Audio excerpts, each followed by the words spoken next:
Halo semua, pada kesempatan kali ini kita akan membahas studi kasus perencanaan SDM di PT Dwi Daya Tour Palembang. PT Dwi Daya Tour didirikan pada 19 Juli 1967 dan merupakan salah satu kantor travel agent yang tertua dan terbesar di Indonesia. Pelebaran sayap di kota Palembang dilakukan pada tahun 2014 di Mall Palembang Icon.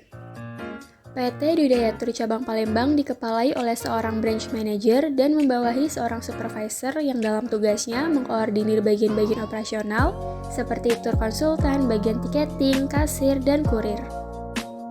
Akan tetapi, PT Dwi Daya Tour Cabang Palembang belum memiliki fungsi SDM yang baik. Selama ini, seluruh peraturan dan program ditetapkan oleh kantor pusat sehingga pengelolaan SDM secara keseluruhan belum berjalan secara efektif.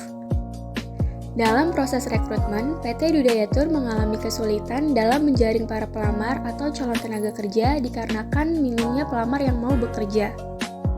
Pelaksanaan SOP atas pelatihan karyawan pada PT Dwi Daya Tour Cabang Palembang belum sesuai dengan SOP yang seharusnya. PT Dwi Daya Tour Cabang Palembang dalam hal pengawasan internal masih dikatakan jauh dari kata cukup, sebab PT Dwi Daya Tour Cabang Palembang belum memiliki posisi audit di dalam struktur organisasi. Sehingga segala sesuatu mengenai pemeriksaan dan pengawasan masih sepenuhnya diaudit oleh PT Dwi Daya Tour Pusat Jakarta. Berikut ini akan dipaparkan temuan-temuan audit di PT Dwi Daya Tour Cabang Palembang. Karyawan yang belum menyelesaikan masa trainingnya sudah turun ke lapangan. Kriteria audit yaitu ada prosedur yang jelas mengenai perencanaan SDM yang tercantum pada SOP PT Dwi Daya Tour. Selanjutnya, rekomendasi yang kami berikan yaitu perusahaan mempersiapkan perekrutan karyawan yang lebih terjadwal. Kurangnya program pelatihan dan pengembangan karyawan. Kriteria audit yaitu pelatihan karyawan dan upaya peningkatan kemampuan dilakukan secara periodik setiap 6 bulan sekali. Selanjutnya, kelompok kami merekomendasikan perusahaan melakukan suatu program pelatihan secara periodik minimal 6 bulan sekali.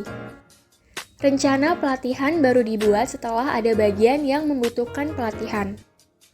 Kriteria audit yaitu rencana pelatihan dan pengembangan karyawan harus dilakukan secara periodik. Selanjutnya, kelompok kami memberikan rekomendasi yaitu menyusun rencana program pelatihan dan pengembangan karyawan secara periodik. Belum tersedia suatu sistem review dan pelaporan yang terdokumentasi tentang penilaian efektivitas dan efisiensi pelaksanaan pelatihan. Kriteria audit yaitu laporan biaya kualitas harus terdokumentasi. Selanjutnya, kelompok kami memberikan rekomendasi yaitu membuat penilaian keberhasilan atas program pelatihan karyawan sebagai evaluasi bagi perusahaan itu sendiri.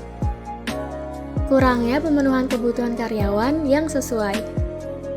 Kriteria audit yaitu lead time pelaksanaan rekrutmen karyawan eksternal adalah 6 minggu. Selanjutnya, kelompok kami memberikan rekomendasi yaitu mengadakan kerjasama dengan lembaga pendidikan atau penyedia jasa tenaga kerja setempat.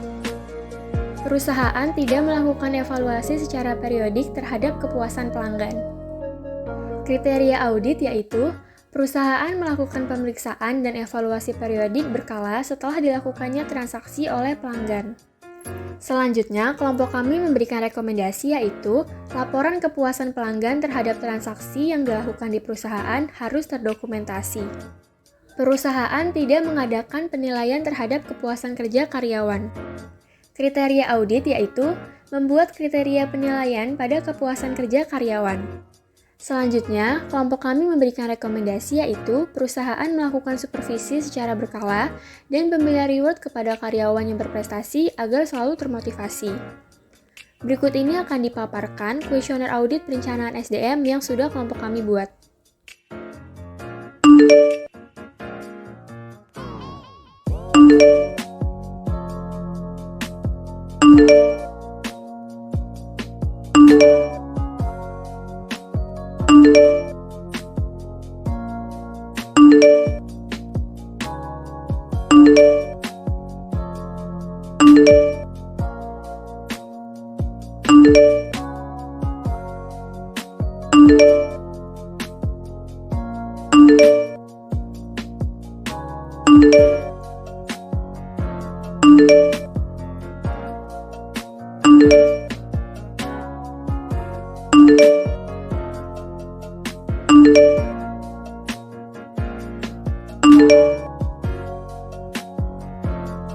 Sekian pemaparan studi kasus perencanaan SDM di PT Dudayatur Cabang Palembang.